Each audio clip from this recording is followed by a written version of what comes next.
दोस्तों, कभी आपने ऐसी जगह के बारे में सुना है जहां गाड़ियां खुद ब खुद गायब हो जाएं, जहां धन के पीछे कोई ऐसी ताकत छिपी हो जो लोहे को अपनी तरफ खींच ले। आज की कहानी इसी राज के गर्द घूमती है और जो कुछ हुआ वो न हमने पहले कभी देखा न सुना।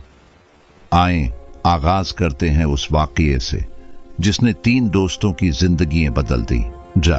कहानी शुरू होती है 3 दोस्तों से, अहद, सामिर और सना। तीनों शहर के शूर और रोजमर्रा की थिकन से तंग आ चुके थे और सोचते थे कि कहीं दूर निकलकर सुकून हासिल किया जाए। अहद ने एक जगह का नाम लिया, वादी खामोश। एक ऐसी जगह जिसके बारे में अजीब व गरीब बातें मशहूर थीं, जैसे वहां रात के वक्त धात घसटने और किसी के मदद के लिए पुकारने की आवाजें आती हैं। तीनों ने इन बातों को हंसी में उड़ा दिया और सफर शुरू कर दिया। जैसे जैसे वो वादी के करीब पहुंचे, रास्ता तंग होता गया।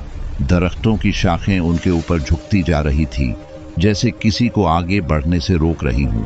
चंद लम्हे बाद सना ने चौंक कर कहा, तुम लोगों ने ये सुना? वो सब रुक गए। दौर कहीं धात के टुकराने जैसी आवाज गूंज रही थी। सामिर ने कहा कि ये बस हुआ की आवाज है, लेकिन अहद के दिल में हल्की बेचैनी पैदा हो गई थी। रास्ते के किनारे उन्हें एक पुराना साइन बोर्ड मिला जिस पर लिखा था, एहतियात। आगे खतरनाक मोड़ और गहरी खाई।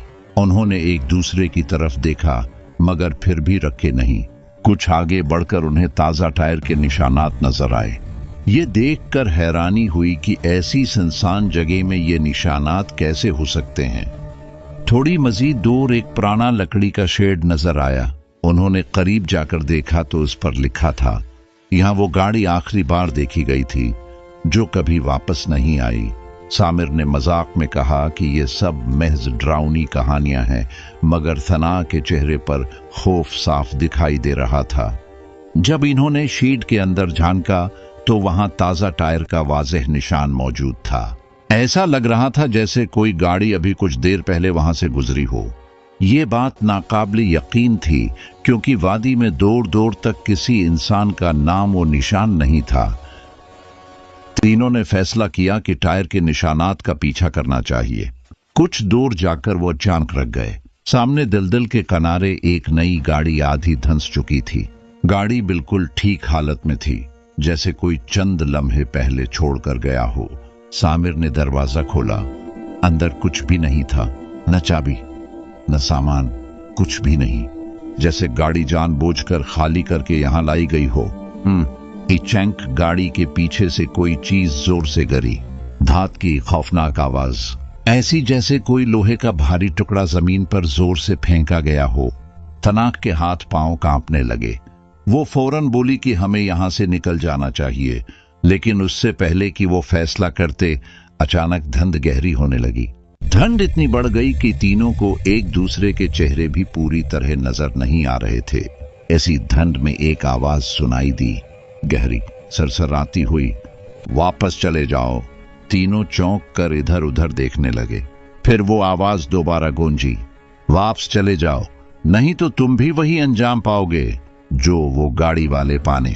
आवाज अचानक रुक गई, मगर जो अल्फाज सुनाई दिए वो काफी थे उनके दिल हिला देने के लिए। इसी लम्हे गाड़ी का अगला हिस्सा मजीद दलदल में धंसने लगा, जैसे कोई उसे नीचे खींच रहा हो। तीनों खौफजदा होकर एक बड़े पत्थर के पीछे छिप गए। वहां उन्हें एक फटा हुआ सफ़ा मिला, शायद किसी डायरी से निकाला हुआ। अहद ने उसे पढ़ना शुरू किया। सफ़ा में लिखा था, 25 साल पहले यहां एक तजर्बाती गाड़ी का टेस्ट हुआ था।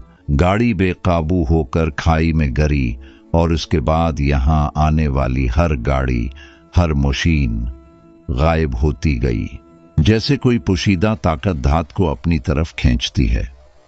तीनों ने फैसला किया कि अब एक लम्हा भी यहां ठहरना मुनासिब नहीं। वो वापस मड़ने लगे ही थे कि उनके सामने एक पुराना जंग आलूद करीन का ढांचा खुद बखुद हिलने लगा। ना हुआ थी न कोई इंसान, फिर भी वो हरकत कर रहा था। फिर उसका बाजू उनकी गाड़ी की तरफ बढ़ने लगा, जैसे उसे अपनी तरफ घसीटने की कोशिश कर रहा हो। सामिर घबरा कर चीखा, ये क्या हो रहा है? अहद ने फौरन गाड़ी स्टार्ट की और कहा, सब बैठो, अभी यहां से निकलना होगा। गाड़ी पूरी रफ्तार से वादी से बाहर भागी। पीछे धात के टुकराने, जंजीरों के खनकने और भारी चीजों के घिसने की आवाजें गूंज रही थीं। ऐसा लग रहा था जैसे पूरी वादी उनके पीछे लपक रही हो। जैसे ही वो वादी की हद से बाहर निकले, सब आवाजें अचानक बंद हो गईं। हवा रुक गई, धुंध छूट गई और ऐसा लगा जैसे कुछ हुआ ही नहीं था। तनाव ने हचकचाते हुए कहा, वो सब क्या वाकई था? गाड़ी, आवाजें, चलता हुआ लोहा, क्या ये सब हकीकत था? अहद ने आहिस्ता कहा, हाँ, और हमें ये बात किसी को जरूर बतानी चाहिए ताकि कोई और भी उस वादी का शिकार न बने। उन्होंने पीछे देखा तो वो वार्निंग साइन बोर्ड गायब था, जैसे वो कभी वहां था ही नहीं।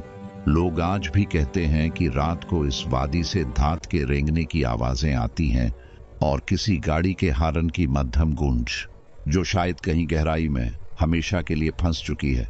दोस्तों, अगर आपको ये वीडियो पसंद आई हो तो उसे जरूर शेयर करें। आपका एक शेयर, एक लाइक हमारा हौसला बढ़ाता है और हमें ऐसी ही नई और बेहतरीन कहानियां लाने की ताकत देता है। ये चैनल आपके लिए है, आपकी तफरीह के लिए। हमारा साथ दें और अगली कहानी तक अपना बहुत ख्याल रखें।